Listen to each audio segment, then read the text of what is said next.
In a traditional large estate, a large room had its original doors open to connect two rooms. Here, about 20 people were eagerly waiting for the food to be served. In the pond, the fish were watching the people. Today is my nephew's birthday party.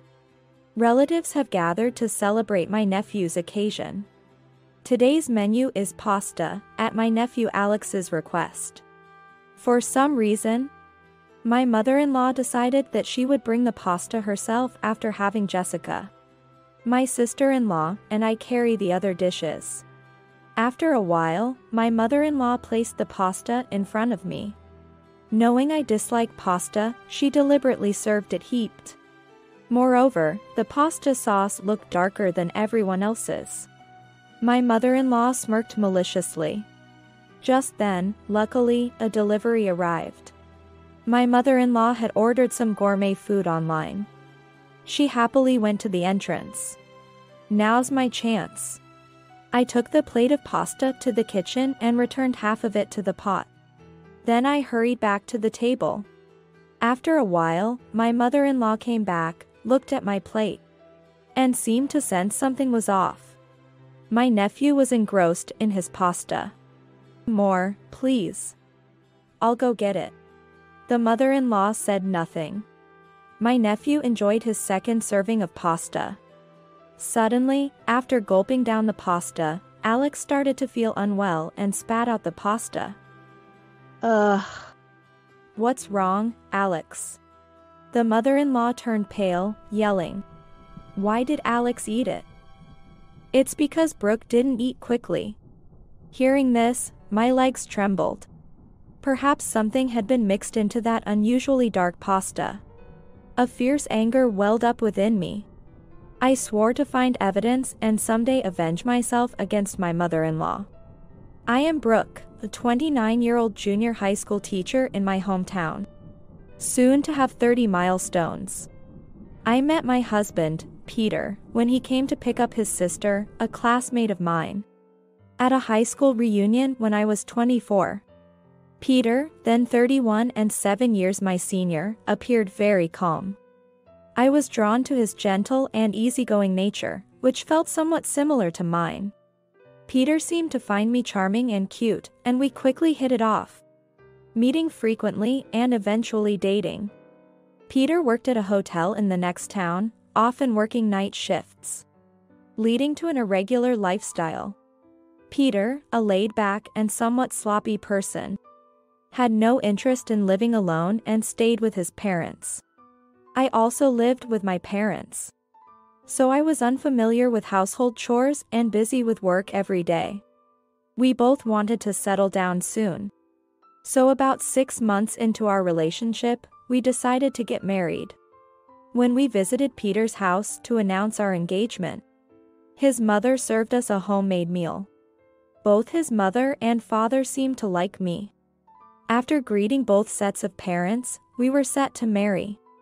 One day, when I visited my in-laws after a long time, my mother-in-law said something surprising. Hey, Brooke. Have you thought about having children? She asked out of the blue. Surprised, I responded honestly. Children? We've just gotten married and haven't thought that far ahead yet. Hearing this, my mother-in-law frowned slightly. Oh, is that so? Maybe someday, I guess. I see. The mother-in-law seemed a bit disappointed. Then she suggested something shocking. Hey, Brooke, how about you live with us? Live together? Even if you're not thinking about children now, you might eventually, right? If you live with us, you won't need to quit your job when that happens. I'll take care of the household chores. I can see my grandchildren every day. And it'll brighten up the house. It's all good, isn't it? Let's live together. Peter's house was a traditional large estate with a small pond in the garden, which had been renovated to modern standards, ensuring privacy even if we lived together. After some thought, considering the private space and the possibility of letting children play in the garden, I agreed to move in. The arrangements were made quickly, and we started living with my in-laws. Living with my in-laws was more comfortable than I had expected. And we were enjoying a happy newlywed life. However, we faced a significant issue 3 years into our marriage. We still hadn't been able to have children. I'm home. When I returned home, Peter, who had been at home all day, appeared from the back. "Brooke, my mom suggested we visit a fertility clinic for a checkup. What do you think?" "Yes, that's fine. I've been concerned about it too." Seeing this as a good opportunity, we took a taxi to a well-known fertility clinic on a Saturday morning when Peter had the day off. What if they say I can't have children? While feeling anxious, I hesitantly asked my husband, Peter, "Well, if it comes to that, we should give up regardless of who is the cause. Of course, I hope we are blessed with a child, but I'm not obsessed with the idea. As long as I'm with Brooke, that's enough for me." Understanding my anxious look, Peter said this, held my hand, and smiled warmly at me. "Right. Thank you. I feel the same way." Hearing my husband's words, we both felt relieved that neither of us was fixated on having children. After the consultation, the doctor told us, "You both are still young, so there is plenty of possibility. However, women can quickly become of advanced maternal age, making it gradually more difficult to conceive. Starting infertility treatments early can increase your chances of becoming pregnant. But the decision is up to you too." We weren't in a rush for children, but the thought of quickly becoming of advanced maternal age was complex. The ride home was silent. There is a good chance of pregnancy, but to leverage that chance, it might be better to undergo infertility treatment. Neither of us was desperate for a child. Considering our busy daily work schedules, the time required for clinic visits was a concern. Plus, I am still young. Should we really start treatment right away? Or should we wait for a better time? I was deep in thought. After returning home from the hospital, Peter reported the results to his mother. "So, that's how it is. Brooke, you'll of course go through with the treatment, right? Don't worry about the money," she said immediately. Her statement was a bit confusing. It's tough balancing work, so we thought about leaving it to nature for a bit longer." "What are you saying? If you don't start soon, you'll be of advanced maternal age and it'll become even harder to have children. Why don't you quit your job and start treatment?" "Quit my job?" Honestly, I had never considered that. Sure, there are days when the students won't listen, and I feel like giving up due to the workload. But I love my job. The faces of my students flashed before my eyes. I can't quit my job. I love my current job, and the students are important to me. I answered her firmly, but she looked at me wide-eyed in surprise and said, "I can't believe it." "Why?" "Children are necessary, aren't they? Of course, we'd be happy to have children. But neither Peter nor I are focusing that much on having children right now." "I see. All right then," she replied, clearly displeased. From that day, her behavior towards me changed. She continued to persuade me to undergo infertility treatment every day. One day she brought a hospital pamphlet, saying, "How about this hospital? It's run by a female doctor who will surely take good care of you." Or when I had a drink after work, she'd say, "Brooke, you shouldn't drink alcohol if you're trying to conceive. Be careful about what you put into your body." The more she persuaded me, the more I felt forced, and I said, "Please, enough. Peter and I will discuss our child's matter. Please leave us alone for now," in a firmer tone than usual. However, this made her attitude towards me grow colder. She barely spoke to me or avoided eye contact when I tried to speak to her. Once, I overheard her on the phone with a friend, blatantly speaking ill of me, saying, Is your daughter-in-law also troublesome? But, compared to mine, she's nothing. Mine doesn't do anything. She can barely make pancakes. She has a hearty appetite though, a real good-for-nothing. It was a terrible way to be spoken about. I heard this from behind a cupboard. My mother-in-law, who was kind and gentle when I first married, was now enjoying gossiping about me with her friends. The thought of being treated like this until we had a child made me tear up. About a week later, I offered, "Mother, let me help with breakfast." I had offered before, and she had smiled, saying, "You're busy with work, Brooke. Don't worry about it. Just show me my grandchild's face soon." But this time was different. Finally decided to help, have you? Well, let's start tomorrow then. I had offered before. I thought, but swallowed my anger. I forced a smile and said, "Leave it to me. However, I come home late every day, so I'll have to leave dinner to you." Of course, I'll make dinner. The next morning, I woke up an hour early to prepare breakfast with my mother-in-law. But she didn't come out of her room.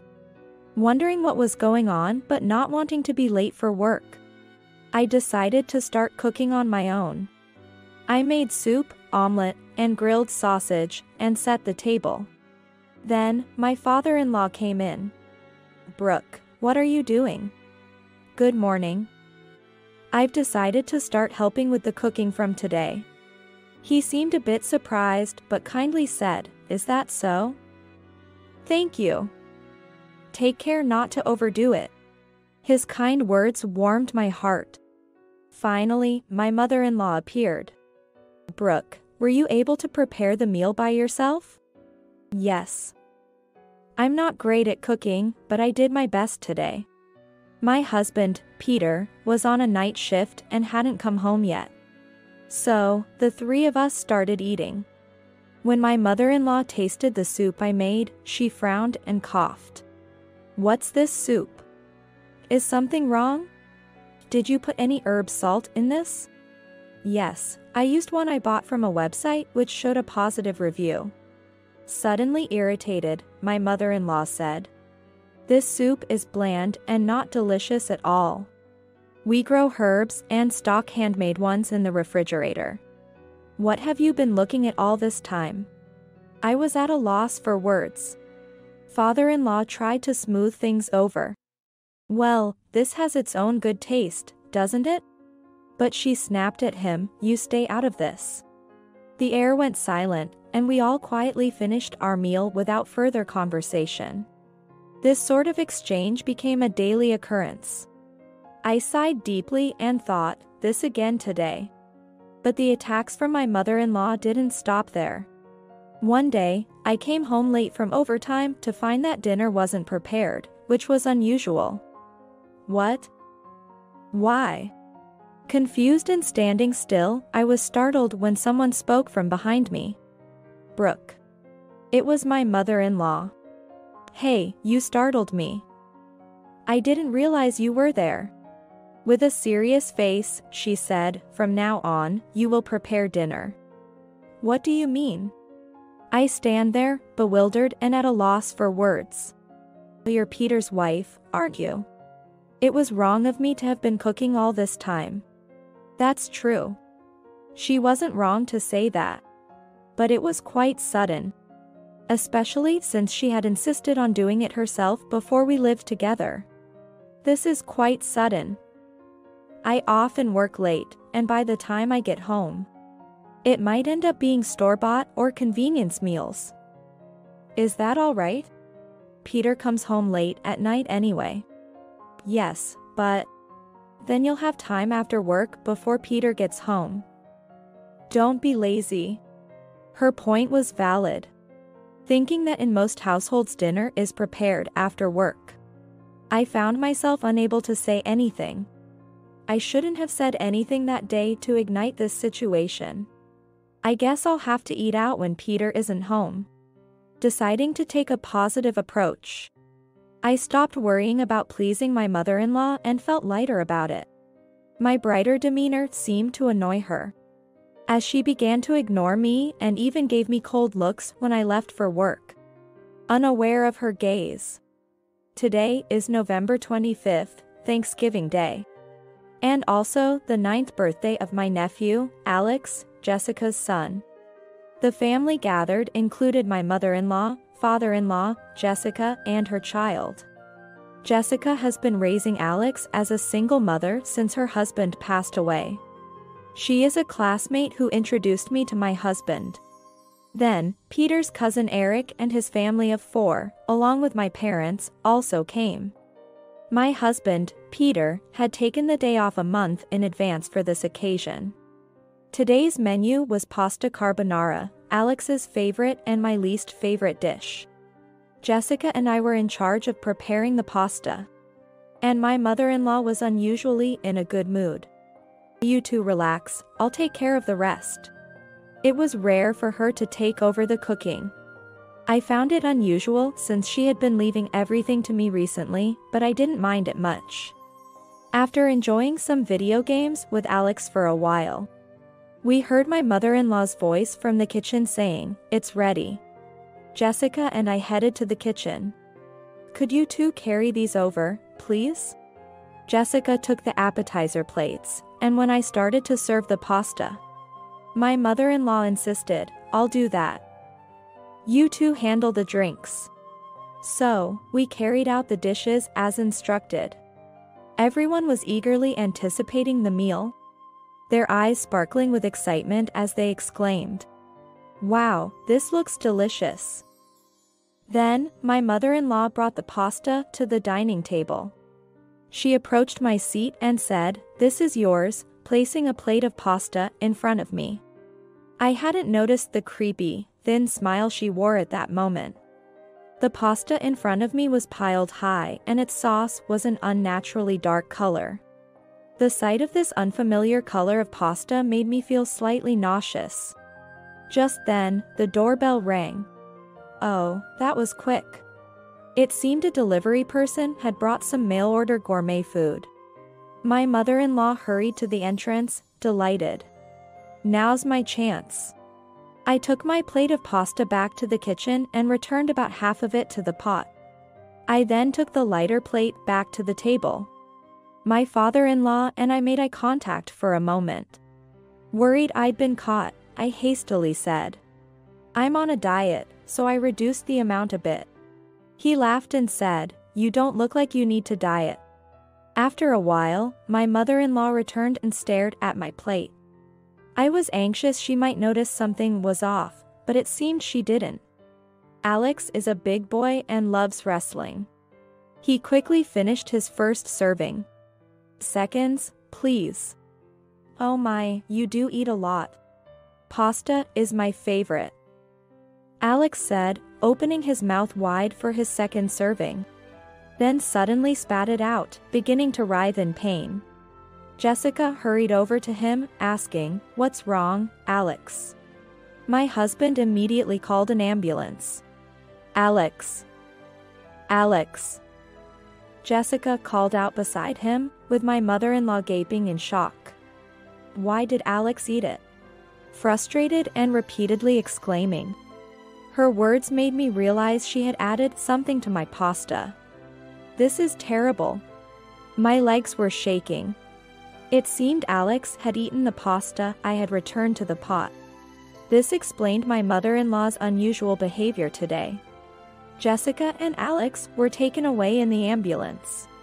Since we didn't have a car, Peter and I, along with my father-in-law, decided to follow in a taxi. Peter sat in the front, while my father-in-law and I sat in the back. But my mother-in-law was taking her time coming out. Mom's taking forever. What's she doing at a time like this? A thought struck me. Peter, I'll go get your mom. I tiptoed towards the kitchen. As I got closer, I heard rustling noises. Peeking around the corner from the hallway to the kitchen, I recoiled in shock. There was my mother-in-law, furiously washing the pasta pot with an incredibly fierce expression. Her stance was wide, and she seemed to be steaming from the head, not looking like herself at all. It was as if she had revealed her true form, similar to a mountain witch. The pasta was gone, likely forced down the toilet or the drain. Even as Alex was rushed away in such a state, she was desperately trying to cover up the evidence. I was too frightened to speak to her, and my legs wouldn't move to go back. Meow. Suddenly, a cat cried outside, startling me. This is bad. My mother-in-law and I made eye contact. Realizing I was there, she tried to act nonchalant. Though, Brooke, I was just tidying up a bit before we go. Is that so? Trying to hide my trembling hands, I pretended to be calm. Let's go. I noticed her hands were shaking too. You took so long. Yes, I had to clean up a bit to avoid the smell sticking to the walls. Knowing full well that leaving a pasta pot out wouldn't make the walls smell. I was scared thinking about what might happen next. We're here. We arrived at the hospital after about 15 minutes. It was a large general hospital, and the time was around 7 p.m. We entered through the emergency entrance and were guided to the ICU by a security guard.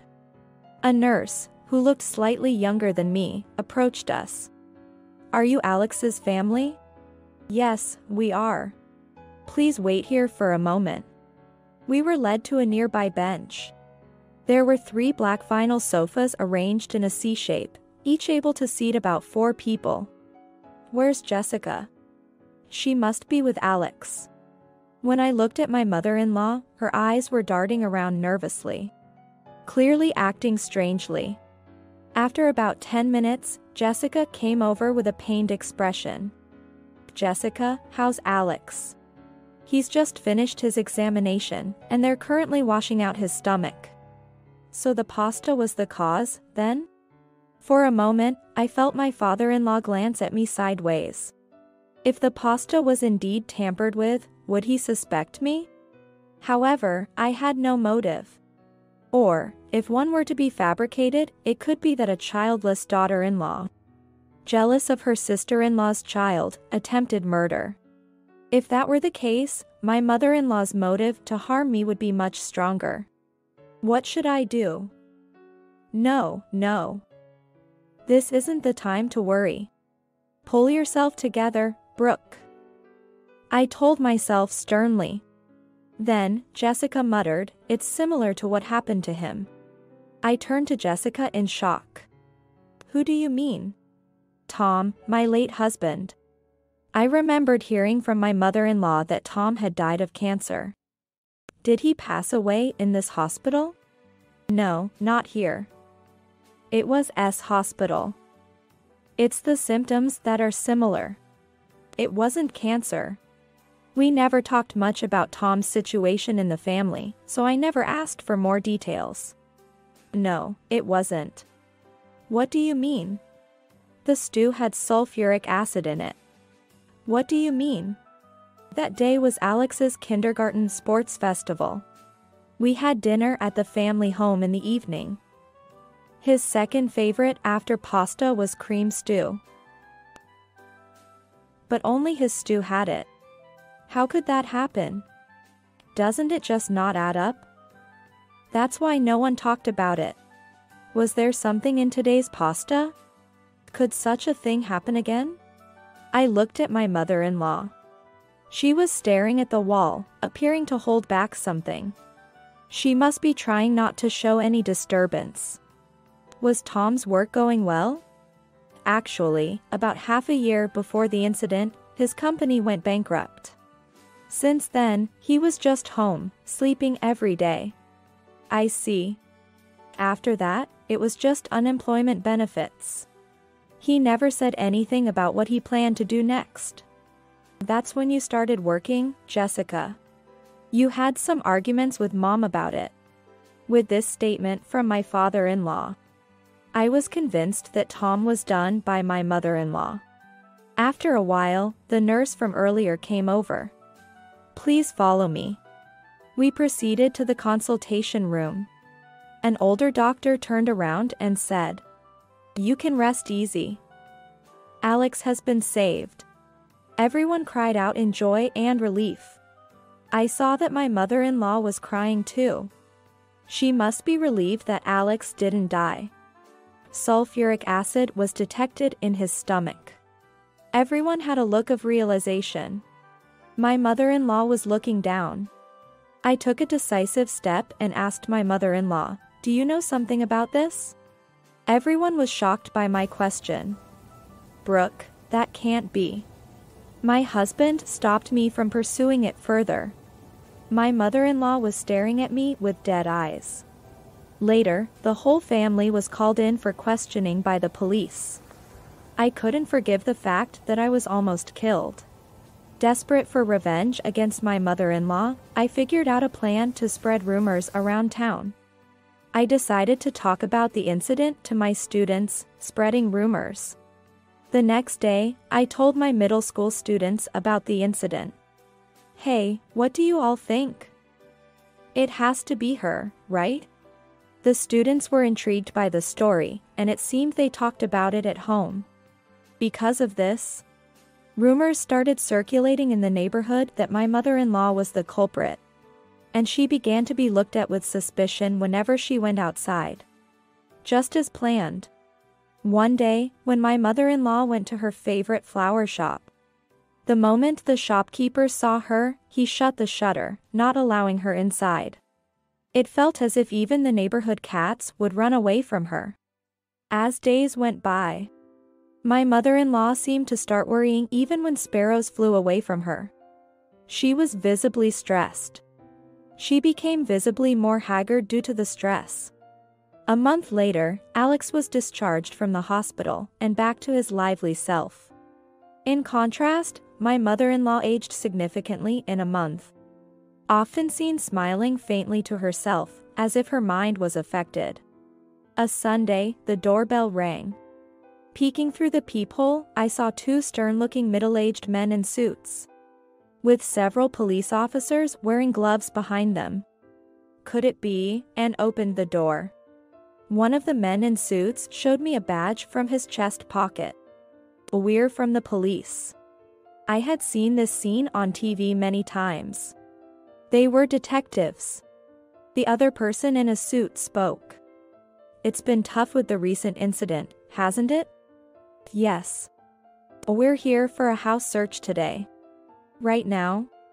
"We need to take a look around your house." We wanted to do this sooner, but it took some time to get the warrant.